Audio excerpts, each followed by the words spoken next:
पिलाने सुप्रभात धन्यवाद। आज आम आम सप्तम श्रेणी साहित्य बहीर गोटे पद्य पढ़ा आ पद्य हूँ आमर कलामाणिक पद्य। ये कलामाणिक पद्य आम पढ़ा आगु यहाँ जो कवि लिखिं विषय किसी आम जाना। ये पद्यटा आमर लिखिं अभिमन्यु सामंत सिंहार। से ओडिया साहित्यर जड़े विशिष्ट कवि। से अनेक गुड़े कविता काव्य ओडिया साहित्य को देइछन्ति।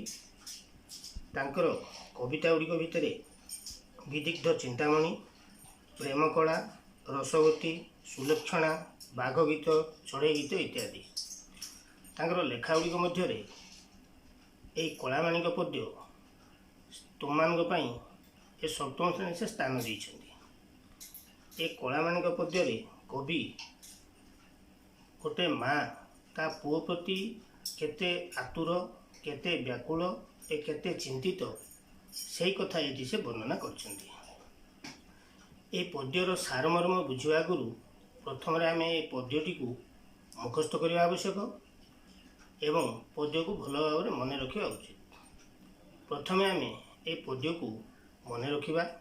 मो पद्यटी को बर्तमान स्वर रे गाउची, तुमने मन दे शुण, तापर तुमने गाइबा अभ्यास कर। मन दे शुण, मो पद्यटी गाउची।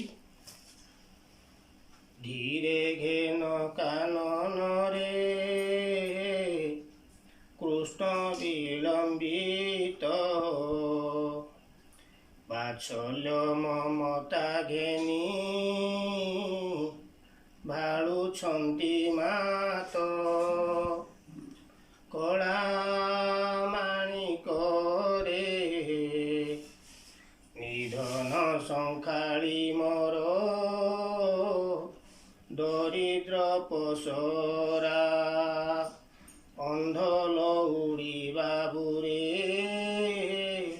खुद रत्नहारा। कला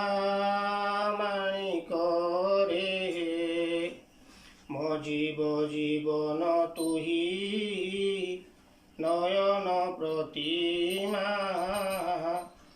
तोते की पासरी हेब मोर सुख सीमा। कला माणिक रे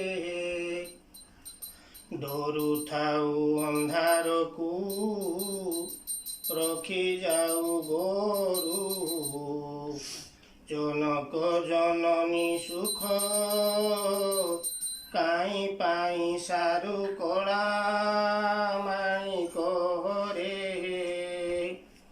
बुध काले तुमहर एक नंदन, उदताप विनाशने तु हरि चंदन। कला गोटिका धाम सर नरुचयित ते, नाची लांच मागु थाऊ लबणी के मते। कला माणिक रे तली मु धोइले गोली होई जाऊ तुई, तो दुर्बल देखी काई पशिबई मुई मकड़ा।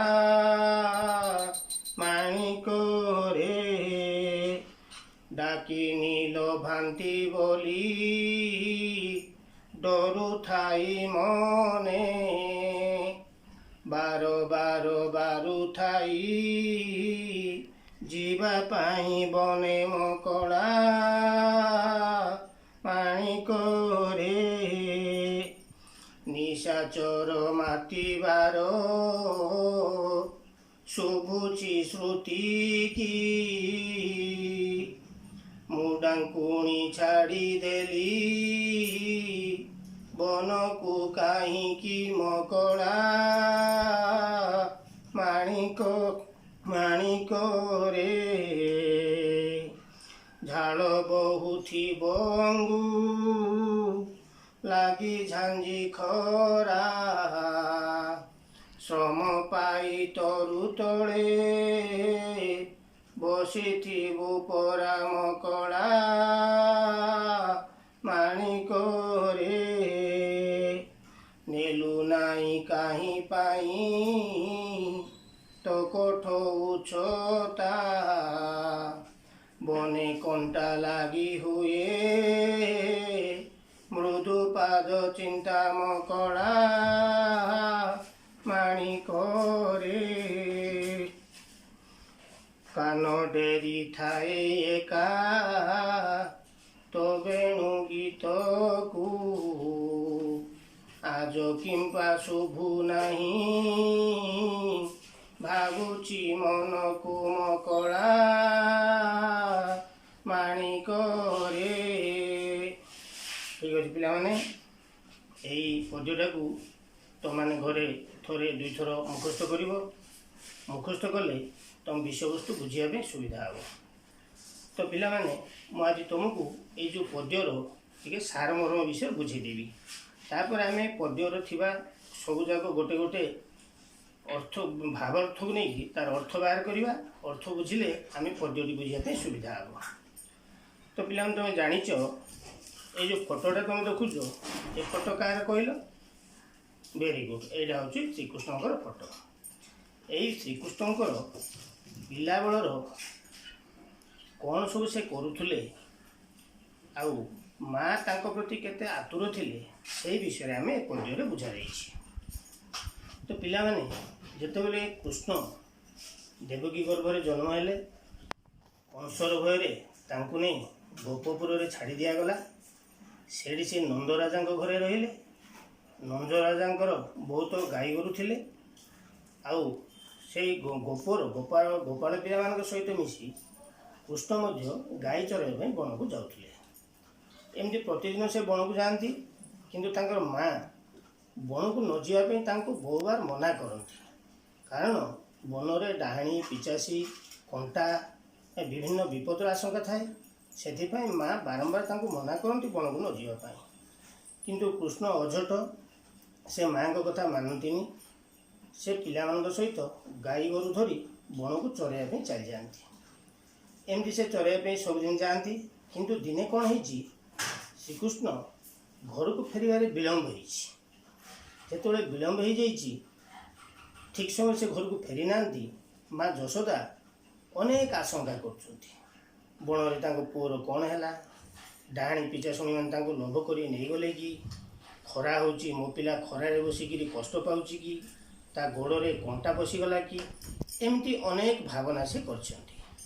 ଏଇ ଯେଉଁ ମା ଆଉ ପୁଅର ସ୍ନେହ, ମା ଆଉ ପୁଅ ପ୍ରତି ଯେଉଁ ଆକୁଳତା, ଏଇ ପଦ୍ୟରେ ଆମର ସ୍ଥାନ ପାଇଛି।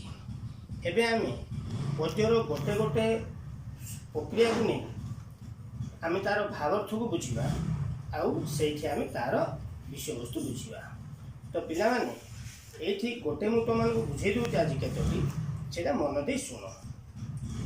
ଏଇ ଯେଉଁ ପଦ୍ୟଟି ପଢ଼ିବା ଆଗରୁ ଆମେ ପଦ୍ୟରେ ଯେଉଁ ଶବ୍ଦ ଗୁଡ଼ିକ ଦେଇଛି, ତାହିଁରେ କେତେ ଗୁଡ଼ିଏ ନୂଆ ଶବ୍ଦ ସବୁ ଆସିଛି। ତୁମେ ମୁଖସ୍ଥ କରିଛ, କେଉଁଟା ଗୁଡ଼ିକ ନୂଆ ଶବ୍ଦ, କେଉଁଟାର ଅର୍ଥ ତୁମେ ଜାଣିପାରିନ, ସେଇଟା ତୁମମାନେ ଠିକ୍ ଭାବରେ ଭାବିଛ। ତ ବର୍ତ୍ତମାନ ତୁମେ ଗୋଟେ କାମ କର, ତୁମ ଖାତାରେ ଯେଉଁ ଯେଉଁ ନୂଆ ଶବ୍ଦ ଗୁଡ଼ିକ ଆସିଛି, ଯାହାର ଅର୍ଥ ତୁମମାନଙ୍କୁ ଜଣା ନାହିଁ, ସେଇଟା ଗୋଟେ ତାଲିକା ଗୋଟେ କର। ଯେଉଁଟା ତୁମକୁ ଆସୁନି ତାର ଅର୍ଥ ମୁଁ କହିଦେବି। ଅର୍ଥ କହିଦେଲା ପରେ ଆମେ ତା'ର ଭାବାର୍ଥକୁ ବୁଝେଇବା। ଭାବାର୍ଥ ବୁଝିଲା ପରେ ଆମେ ତା'ର ପ୍ରଶ୍ନ ଉତ୍ତର ଆଉ ତା'ର ବ୍ୟାକରଣ ବିଭାଗ, ଛୋଟ ପ୍ରଶ୍ନ ଗୁଡ଼ିକର ଉତ୍ତର ସବୁଗୁଡ଼ିକ ଆମେ ସହଜରେ ଦେଇପାରିବା। ତେଣୁ ବର୍ତ୍ତମାନ ତୁମେ ପଦ୍ୟଟି ମୁଖସ୍ଥ କରିସାରିଛ। ସେହି ଭିତରେ ଯେଉଁ ନୂଆ ଶବ୍ଦ ଗୁଡ଼ିକ ଅଛି, ସେଇ ନୂଆ ଶବ୍ଦ ଗୁଡ଼ିକ ତାଲିକା କର। ଆଜି ଏଇଠି ରଖିବା। ଆସନ୍ତା କ୍ଲାସ୍ରେ ଆମେ ଭାବାର୍ଥ ବୁଝି ପ୍ରଶ୍ନ ଗୁଡ଼ିକର ଉତ୍ତର ଦେବା ପାଇଁ ଚେଷ୍ଟା କରିବା। ଧନ୍ୟବାଦ।